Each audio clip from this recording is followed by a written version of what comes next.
Yo sueño, es mi mayor sueño, que Colombia coge ventajas en el mundo a través de la autotransformación de su cultura. Es decir, que como tenemos problemas que son insolubles a punta de solo ley o de solo economía, entonces nos toca trabajar mucho sobre nuestra cultura. Bogotá was characterized by a shortcut culture. I mean by shortcut culture, trying to get the results in a very short time, a very short term, without looking to consequences in time, longer, more remote consequences, and also disregarding the consequences for people different from ourselves. En nuestra historia reciente, pasar por encima de los demás para lograr objetivos personales es una característica arraigada en la cultura y la política colombiana. Esta actitud abarca los casos de corrupción, polarización y violencia a los que ya nos hemos acostumbrado, y basta con salir a la calle o ver un noticiero para encontrarla en la cotidianidad. Desde la política se han presentado diversas soluciones a esta cultura del atajo tan evidente en nuestra sociedad. Una de las más reconocidas propuestas es la de cultura ciudadana, que desarrolló el exalcalde de Bogotá, Antanas Mockus, a mediados de la década de 1990 y principios de los 2000.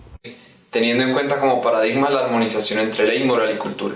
Primero se definió cultura ciudadana como regulación cultural de los comportamientos de los ciudadanos más que moral.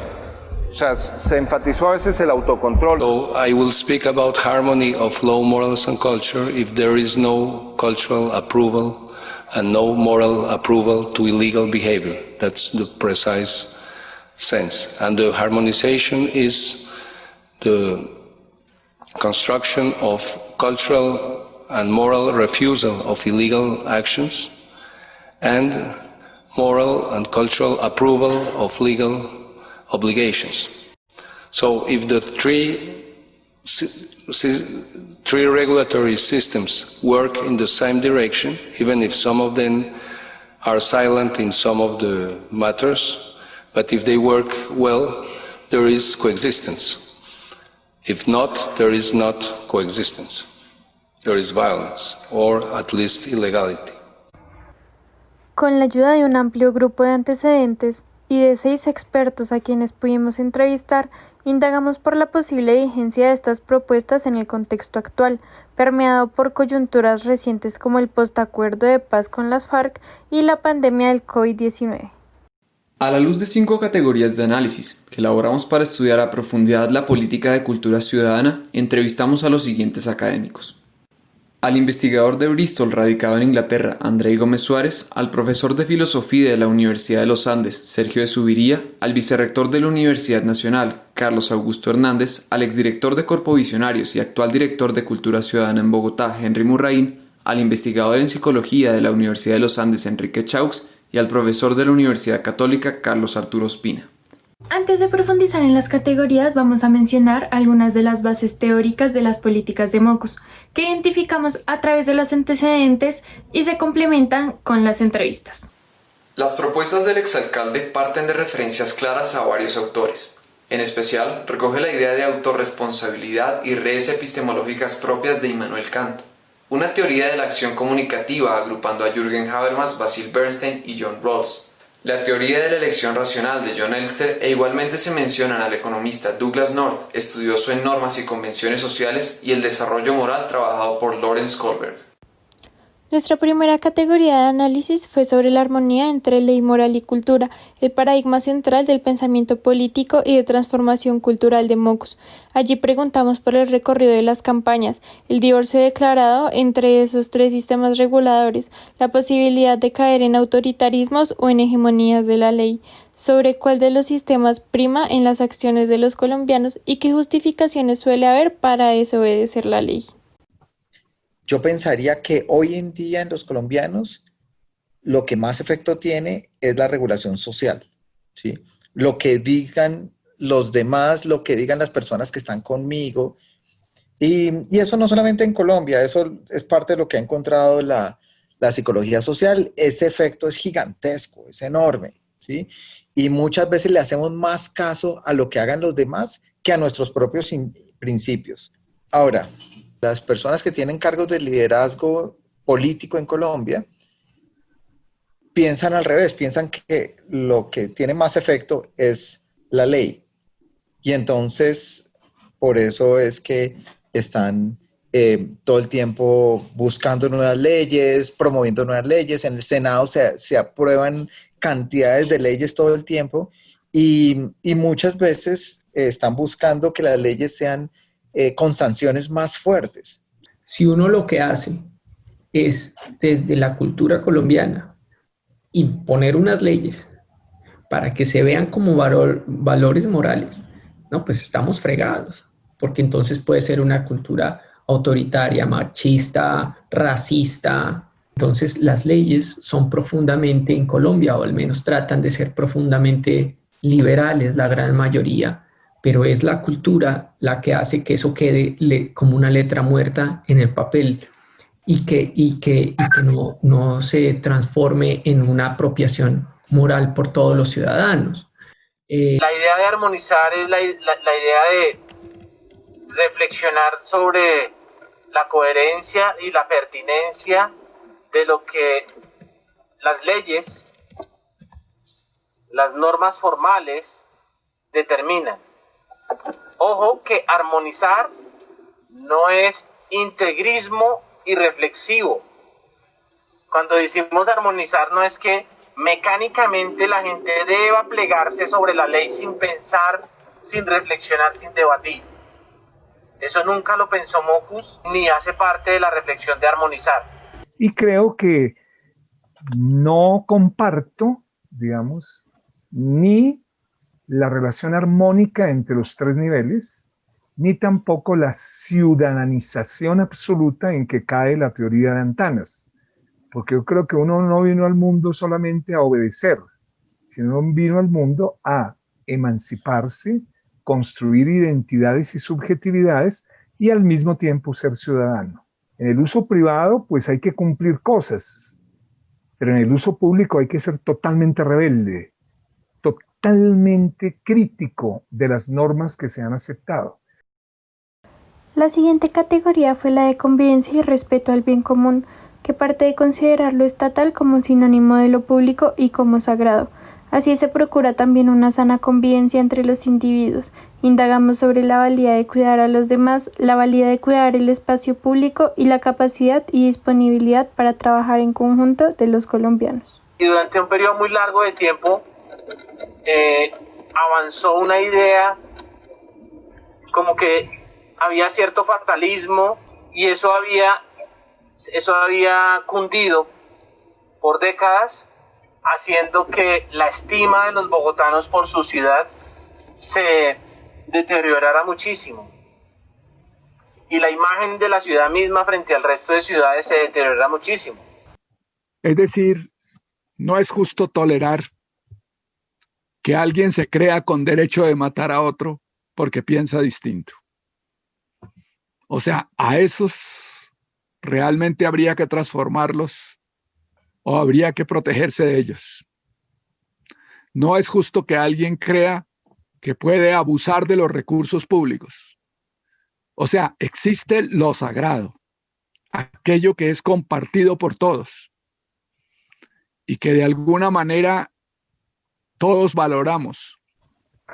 Cuando Antanas llega, pues lógicamente se monta, además de la cultura ciudadana, de lo que ustedes plantean, ¿no? Y es la defensa de lo público como lo estatal. Porque si defendemos lo estatal, a la alcaldía le va bien, ¿no? Porque es la alcaldía la poseedora de lo estatal público, ¿no? Entonces yo creo que en ese sentido, otra vez, para los propósitos, como ustedes lo han planteado, de la alcaldía fue efectivo. Fue efectivo. La pregunta que hoy nos haríamos es si eso sí fortaleció lo común. En ese sentido, lo que se debería haber promovido no era la defensa de lo estatal, sino el sentido de lo común que no es igual a lo estatal. Luego, continuamos con la categoría de reconocimiento de derechos y deberes, con la que nos referimos a la conciencia que deben tener los ciudadanos sobre su rol clave en las democracias modernas, enmarcadas por la Constitución y el Estado de Derecho. Aquí referenciamos la influencia de la Constitución de 1991, la posible validez de las categorías políticas importadas en Colombia, la construcción del anfibio cultural y cuál es el rol del individuo en la sociedad. Entonces, ¿cuál es el rol del individuo? Comprender que él es individualmente una persona valiosa, que es libre, que tiene autonomía, pero que hay un bien común que debe prevalecer sobre el bien individual. Hay una comunidad de por medio.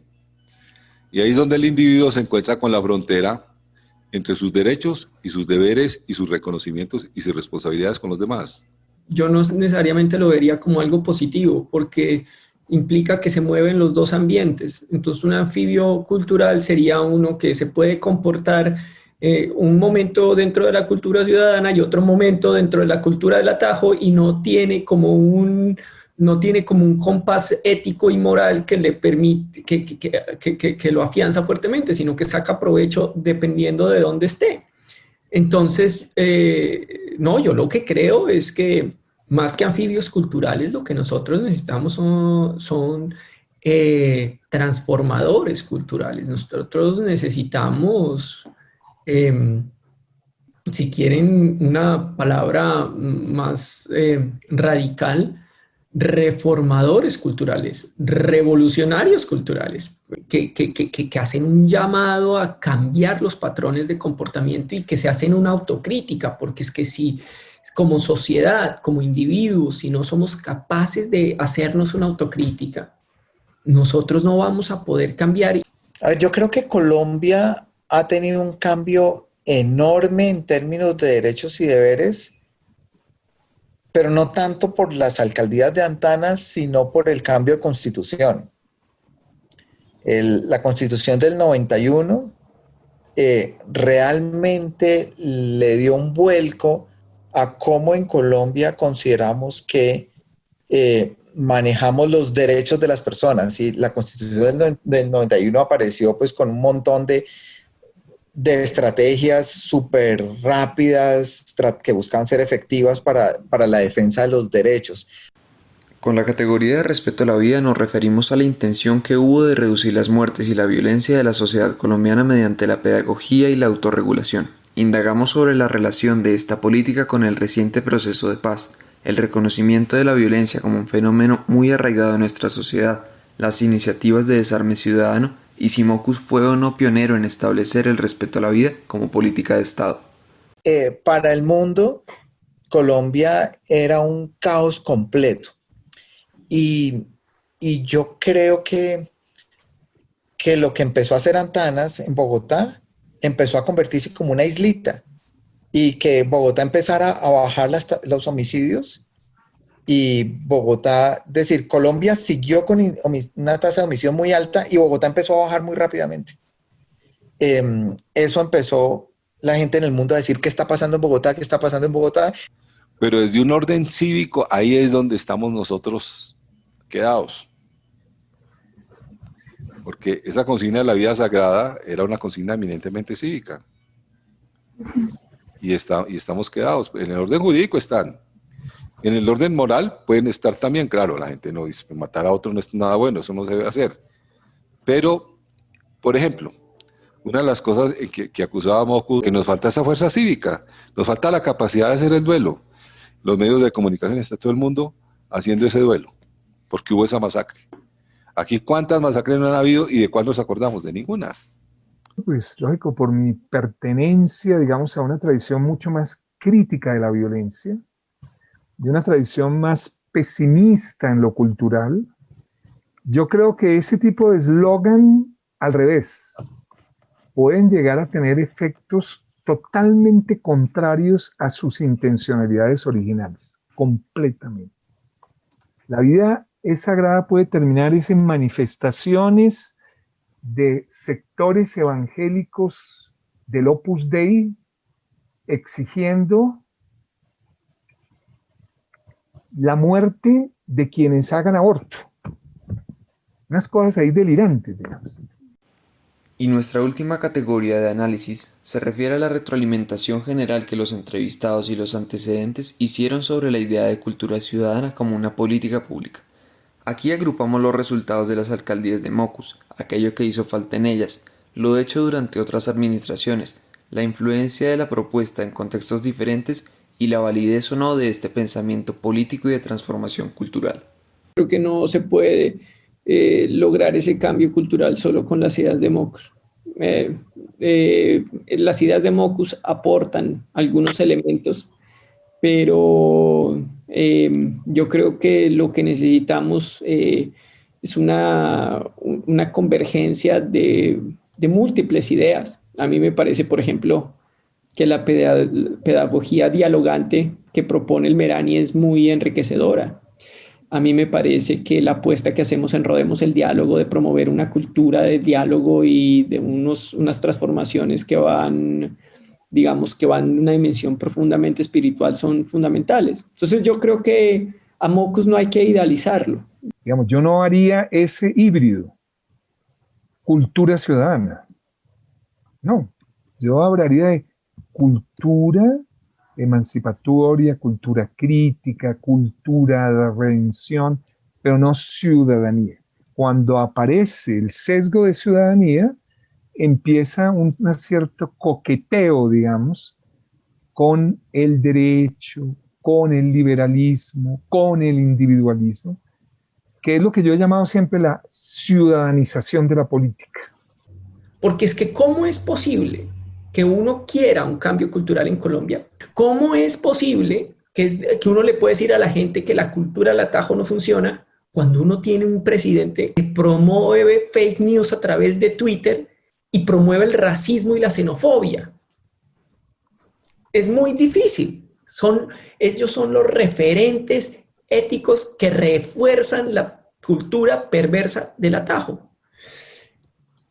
Colombia puede hacer muchos esfuerzos, pero si no, estamos en un momento muy difícil para la humanidad. Es decir, las redes sociales nos cambiaron el centro de gravedad moral. Eso fue lo que hicieron. Nos cambiaron el centro de gravedad moral y el centro de gravedad de lo político. Aquí el problema es el problema de la educación ciudadana, que no se da solo en la escuela. La ciudad educa, la calle educa. La política debiera educar, pero la escuela es importante. Y si fuera posible que de alguna manera se comprendiera que no se trata de formar solamente intelectuales o trabajadores, sino ciudadanos, si pudiera alinearse la educación familiar con la educación institucional, si desde el jardín hasta el final de la universidad, uno tuviera esa garantía de que hay un espacio de discusión sobre la cultura ciudadana y sobre la convivencia. La tensión entre ley moral y cultura se mantiene latente en Colombia, pues entre los tres sistemas reguladores hay una relación de divorcio, como afirmó Mockus hace décadas. Ahora, la resolución de este divorcio no debe implicar la censura de las diferencias entre los sistemas, pues ello implicaría la dogmatización de las leyes, la cultura o la moral. Las tensiones no son dañinas, siempre y cuando haya algunos acuerdos mínimos que garanticen orden, participación política y no violencia. Algunos de estos acuerdos se buscaron con las políticas de Mockus. La política de la vida sagrada es oportuna para reducir la violencia, ya que ésta se mantiene arraigada en nuestra sociedad y es necesario combatirla. Sin embargo, el eslogan tiene límites borrosos y es problemático, ya que puede ser adaptado para tomar postura frente a ciertos polilemas, por ejemplo, el aborto o la eutanasia, lo cual es un propósito lejano a su formulación inicial. Igualmente, la noción de comunidad, incluyendo los recursos públicos, debe ser fomentada como valiosísima, incluso más allá del Estado como un ente dominante. El respeto a la convivencia y la eliminación de la corrupción deben partir de ese fomento. Las ideas de Antanas Mockus contribuyeron a una mejora de la convivencia y del respeto por los demás, por la vida y por los derechos y deberes de los ciudadanos. Y a pesar de algunos cambios culturales que se presentaron en ciertos sectores de la sociedad colombiana, sigue siendo evidente que predomina una cultura del atajo sustentada en la evasión de la ley y el beneficio del bien propio sobre el bien común. Por eso, en Bogotá y en Colombia son necesarias políticas y campañas que promuevan la cultura ciudadana. Pero para mejorar la transmisión y la trascendencia de los ideales, es necesario que las políticas sean reformuladas desde aspectos fundamentales. Debe establecerse un proyecto unificado de Estado. Es necesario iniciar esta transformación desde las escuelas, con pedagogías originales y menos catedráticas.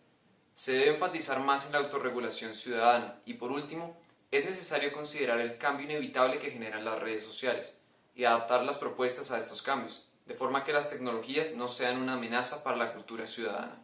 Sin embargo, queremos seguir dialogando con ustedes y generando más preguntas. Preguntas que los pongan a pensar sobre nuestra sociedad y el papel que tenemos en esta. ¿Creen ustedes que exista la posibilidad de que la cultura quede subordinada a las leyes existentes? ¿Puede haber un predominio de la ley contraproducente para la cultura? ¿Es posible que las campañas de cultura ciudadana que buscaban mejorar la convivencia y el respeto al bien común entre los ciudadanos alcanzaran sus resultados por las sanciones que se imponían y no por conciencia de los ciudadanos? En Colombia, ¿son realmente adecuadas las categorías políticas importadas como república, ciudadanía o Estado de Derecho cuando nuestra cultura es tan diferente a la de los lugares de origen de esos conceptos?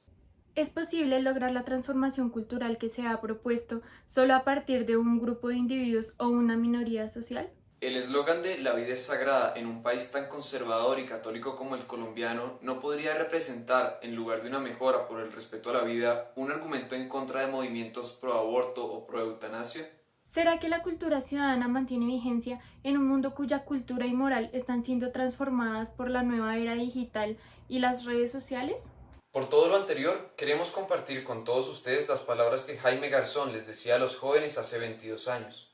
Hoy, su mensaje sigue siendo vigente y mucho más después de reflexionar sobre las ideas de Mocos. Pero ese espacio de la moraleja que le queda, que lo único que les queda a ustedes son dos cosas. Primera, que si no reaccionamos, ustedes jóvenes, y asumen el control de su propio país con los elementos que les da la Constitución, por ejemplo el voto, si no hacen uso de eso para bien, cerremos y vámonos. Sigamos mirando allá al país y nosotros mirando para otra parte.